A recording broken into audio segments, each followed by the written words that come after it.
Bueno, en este tutorial lo que vamos a ver es algunas definiciones, algunos conceptos vinculados a lo que es la indemnización por despido.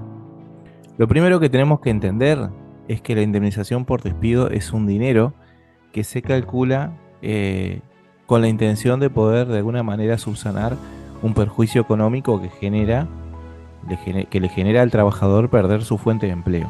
Entonces, básicamente cualquier trabajador puede ser despedido siempre y cuando la empresa esté dispuesta a pagar el precio por ese despido.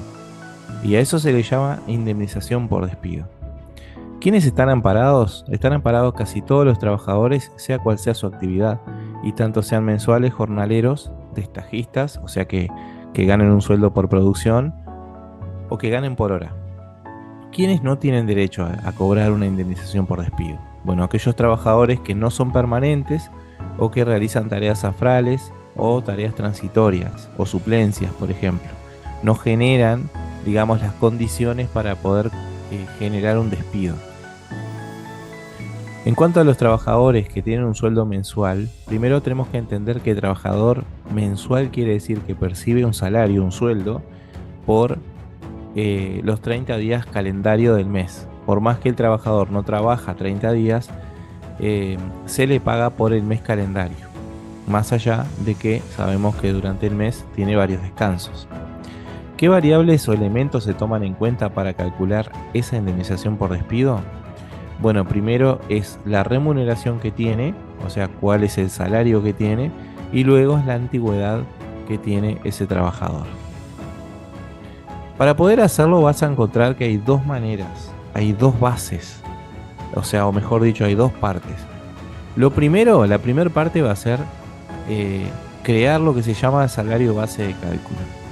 La base de cálculo es la IPD, de la IPD es el importe de la remuneración total correspondiente a un mes de trabajo. ¿Qué quiere decir esto? Bueno, que vos tenés que armar un paquete donde pones la remuneración del mes del trabajador, en un mes habitual, en un mes común, ¿sí? Pero también esa remuneración, ese salario base, tiene que incluir todas aquellas cosas, aquellos ingresos que genera, aunque no los cobre todos los meses. Por eso dice que se toma la remuneración total, es decir, todo ingreso que el empleado genere en un mes, aun cuando lo cobra en forma semestral o anual. ¿A qué me refiero con esto? Por ejemplo, un trabajador cobra todos los meses un salario, un sueldo o una remuneración por su trabajo y de repente cobra alguna compensación porque hizo horas extras o por alguna otra cosa. Pero además, el trabajador siempre está generando algo que se llama licencia, que son las vacaciones anuales pagas.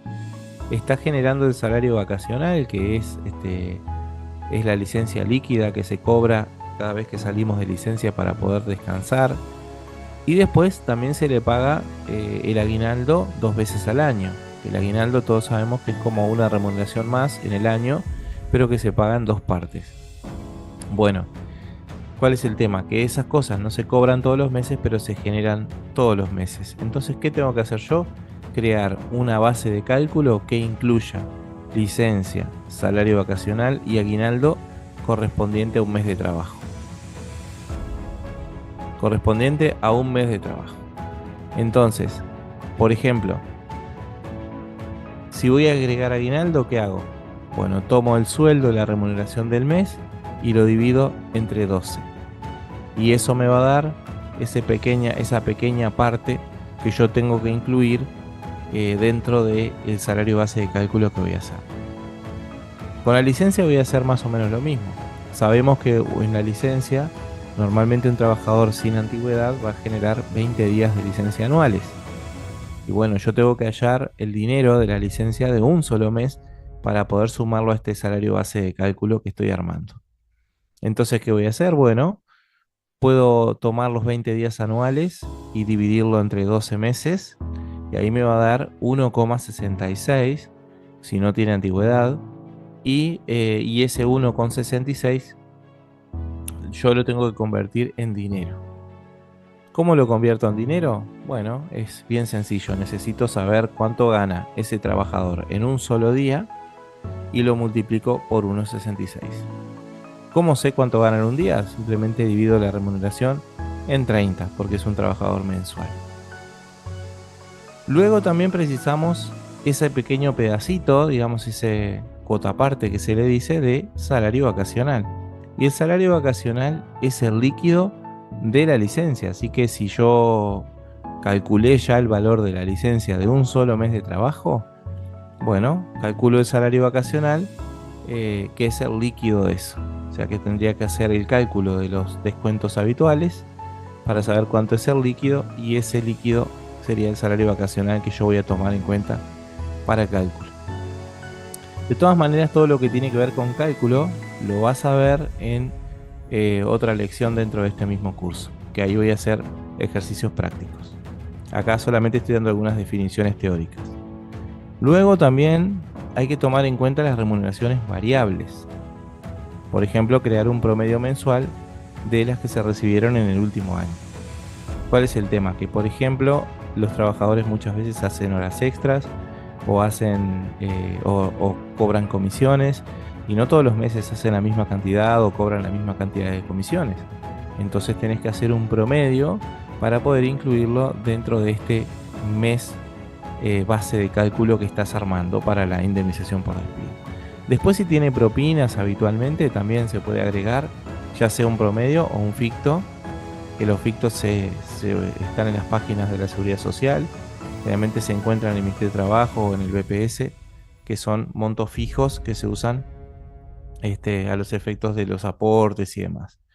Las horas extras, también se puede hacer un promedio de las horas extras, simplemente que hay que tomar en cuenta que se le debe incluir con el valor vigente.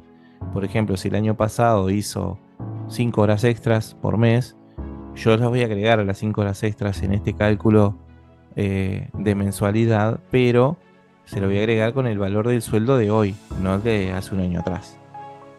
Después, bueno, también si la persona recibe, por ejemplo, tickets de alimentación, también lo voy a agregar en ese salario base de cálculo.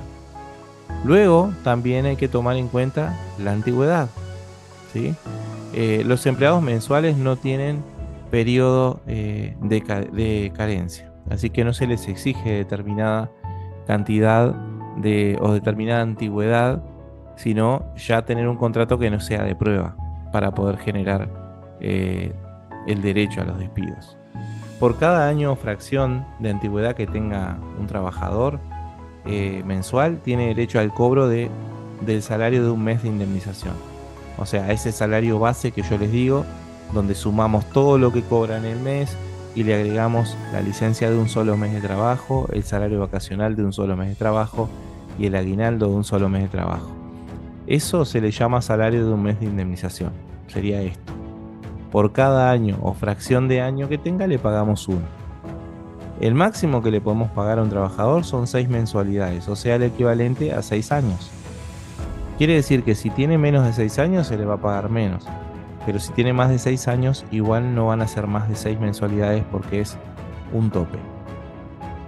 Ahora vamos al caso de los trabajadores que ganan un salario por día, o sea, los jornaleros. ¿Cuáles son los jornaleros? Generalmente los jornaleros trabajan más bien en la industria y no tanto en lo que es el comercio. Hay algunas reglas para el jornalero, para el cálculo de un despido de un jornalero. Lo primero es que el trabajador jornalero tiene periodo de carencia. ¿Qué quiere decir esto? Que para poder tener derecho a despido tiene que haber trabajado cierta cantidad de jornales. Las cantidades de jornales son 100. Si trabajó menos de 100 jornales, no tiene derecho a indemnización por despido. La segunda cosa es que para el cálculo del despido de un jornalero interesan los jornales efectivamente trabajados en cada año. Es decir, que sí nos vamos a fijar en cuántos jornales trabajó por año para poder calcularle el despido. No es como el trabajador mensual, que solamente nos fijamos en su antigüedad de calendario. En el caso del jornalero va a tener que generar, mediante el trabajo, generar sus jornales para el cálculo. Luego, como otra regla, es que por los jornales efectivamente trabajados se incluye en primer lugar los días que realmente trabajó aunque no haya trabajado 8 horas. La jornada frustrada igualmente se computa como un jornal. ¿Qué quiere decir esto? Quiere decir que el jornalero le tenemos que contar los jornales que haya trabajado, pero si hubo algún jornal que por alguna razón ajena al trabajador se tuvo que cortar la jornada antes de las 8 horas, igual le tenés que contar la jornada para los cálculos, ¿sí? Y también los días que no haya asistido al trabajo por licencia por accidente de trabajo, licencia por enfermedad profesional, vacación anual o un feriado pago. Esas cosas también se computan, se toman en cuenta para el cálculo. En el caso del seguro de paro, no se computa el periodo que está en el seguro de paro. Por lo menos eso es lo que se ha entendido desde el punto de vista de la jurisprudencia. En cuanto a la maternidad, sí se incluye, aunque hay jurisprudencia que entiende que no debería incluirse, pero sí habitualmente se incluye en el periodo de maternidad. Otra regla es que el jornalero tiene derecho a una indemnización por despido equivalente a 25 jornales por cada año en que trabajó 240 jornales o más, y de 2 jornales cada 25 jornales en los años que se trabajó menos de 240. Dicho de otra manera, para que a vos te paguen como jornalero 25 jornales por mes, por año trabajado, o sea, por cada año que trabajaste, a vos que te paguen 25 jornales, sí o sí tenés que haber trabajado en un año, en ese año 240 jornales, por lo menos, que es más o menos son como trabajar 20 jornales por mes. Si no trabajaste esa cantidad, no alcanzás el derecho a recibir 25 jornales por año. Entonces, en ese caso se aplica esto último que dice acá: 2 jornales cada 25 trabajados, ¿sí? En caso que vos no llegaste a 240 jornales anuales de trabajo, te van a pagar 2 jornales por cada 25 que hayas trabajado. Después viene, bueno, las situaciones, ¿no? de liquidación. Bueno, si la IPD es normal, o sea, si el trabajador jornalero cumplió con la cantidad de jornales necesarios mínimos, si cumplió con eso, entonces se le va a dar 25 por año, 25 jornales por año. El único requisito es que haya trabajado 240 jornales en cada año. La segunda opción que puede llegar a haber es que el trabajador, y esto puede pasar mucho con los jornaleros, haya trabajado algunos años 240 o más y otros años no haya llegado a 240 jornales. Entonces lo que se intenta hacer siempre es un promedio. Tenés que hacer un promedio de los años trabajados considerando un máximo de 6 años. No se pueden considerar más de 6 porque es el límite. Hacer un promedio de todos esos años, y si el promedio te da también 240, entonces le podés pagar 25 jornales por año. Pero tiene que llegar al promedio. Si no llega al promedio, ya le queda solo una opción, que es la opción que se llama parcial, que es que cada 25 jornales que haya trabajado vos le vas a pagar 2. ¿Sí? Eso es cuando ningún año llega a 240. ¿Tá? Si no llega, le hacemos esto.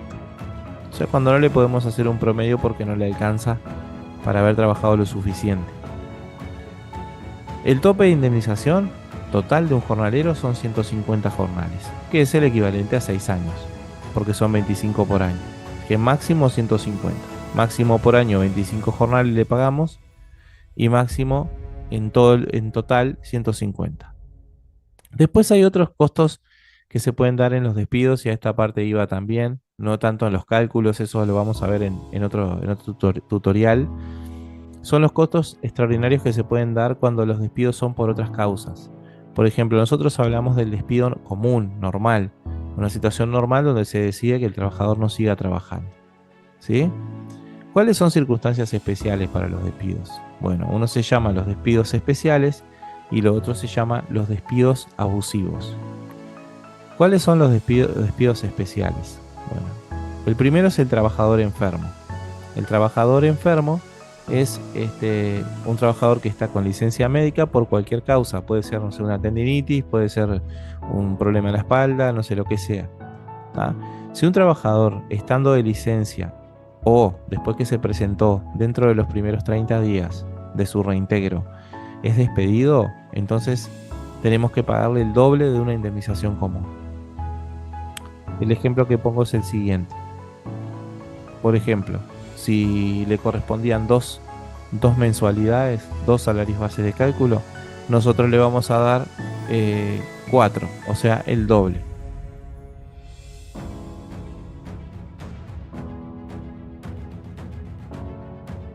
En el caso de que el trabajador sea víctima de un accidente de trabajo o tenga una enfermedad profesional que se haya certificado así por médicos del BPS, entonces tiene otro tipo de cobertura. Es decir, si se presenta a trabajar y está dentro de los primeros 6 meses de trabajo, 180 días, y es despedido, a ese trabajador hay que indemnizarle con el triple de indemnización normal.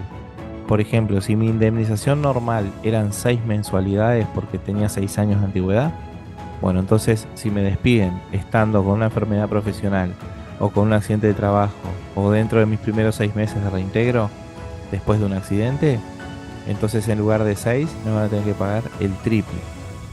Si me correspondían 6 me van a corresponder 18 mensualidades, ¿tá? Porque va a ser el triple. Después, otro caso especial es la trabajadora embarazada. Cuando una trabajadora es despedida y está embarazada, entonces se le debe pagar una indemnización normal y además 6 meses de sueldo. 6 meses de sueldo común, o sea, lo que sería la indemnización correspondiente, que le corresponda como trabajadora, y además de eso, 6 meses de sueldo. Después está lo que se conoce como el despido abusivo. Es difícil establecerlo el despido abusivo, pero en principio el empresario tiene derecho a despedir a su empleado sin expresión de causa y la indemnización tarifada que establece la ley. ¿Tá? En principio tiene derecho. Pero como dice acá, en determinadas circunstancias la jurisprudencia ha impuesto el pago de una compensación mayor. Se aplica el despido abusivo cuando la cesantía es dispuesta de forma notoriamente antijurídica. El pago de una indemnización adicional solo ha sido habilitada en situaciones que los jueces han querido rechazar. Ejemplo, despido fundado en motivos raciales, sexuales o religiosos. Es decir, puede ser por alguno de esos motivos que se genere o se establezca que es un despido abusivo. También hay despidos en los que no se paga ningún tipo de indemnización.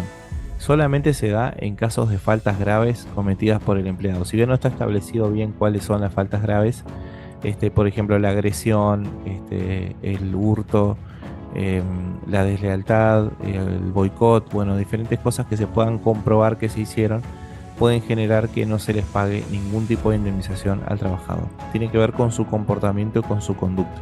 Se le llama notoria mala conducta. Acá da algunos ejemplos que a ustedes les va a quedar este archivo para poder verlo en la misma plataforma y poder leerlo y tomar apuntes. Eso todo en caso de lo que ven ahí, todas las diferentes razones por las cuales no se le pagaría una indemnización a una persona despedida por notoria mala conducta. Después hay algo por último que se llama despido indirecto o renuncia fundada. Se produce cuando se modifica alguna condición esencial del contrato de trabajo por parte del empleador. Muchas veces coincide con un ejercicio abusivo del ius variandi. ¿Qué quiere decir esto? Bueno, de repente a vos te contratan para trabajar en determinada dirección, en determinado horario, y dentro de eso el empleador puede hacer uso de su facultad como jefe, digamos, eso se le llama el ius variandi, y te puede pedir que vos cumplas determinadas tareas o te puede cambiar de turno circunstancialmente y demás. Pero cuando toma decisiones que pueden generarte un perjuicio, como un traslado a un lugar lejano, en un horario que previamente se había acordado que no era conveniente para vos, o diferentes cosas que hacen que no te sientas cómodo en el trabajo, que se te dificulte realmente trabajar, tenés la opción de sentirte una persona despedida. O sea, la empresa no te está despidiendo, pero está tomando acciones para que vos te sientas, te vayas, básicamente para que te vayas. Entonces vos decís, no, yo no estoy renunciando, en realidad me siento despedido, ¿tá? O despedida. Y a eso se le llama despido indirecto. Eso es algo que lo establece la justicia. Yo puedo decir que fui despedido por las decisiones que se tomaron, no me lo dijeron, pero tuve que renunciar, o sea, me siento despedido, y la empresa puede decir, no, nosotros nunca te despedimos. Así que en ese caso siempre se termina resolviendo en la justicia, en la justicia laboral, ¿sí? Y bueno, después acá pone algunos ejemplos de cosas que pueden ser despidos indirectos, ¿verdad? Como suspensiones inmotivadas, discriminatorias, traslados, rebaja de retribución, bueno, esto es ilegal, trato injurioso, descenso de categoría y la carga de prueba es el empleado. El empleado tiene que probar que el empleador cometió un incumplimiento grave o intolerable de sus obligaciones. Gracias por quedarte hasta el final. Espero que haya sido de tu agrado y te sea de utilidad. Si te gustan este tipo de contenidos, te invito a que te suscribas al canal y que también puedas activar la campana para que te puedas enterar cada vez que subimos un video. Además te comento que te voy a dejar en la descripción un enlace para que conozcas nuestra propuesta educativa en nuestro sitio web.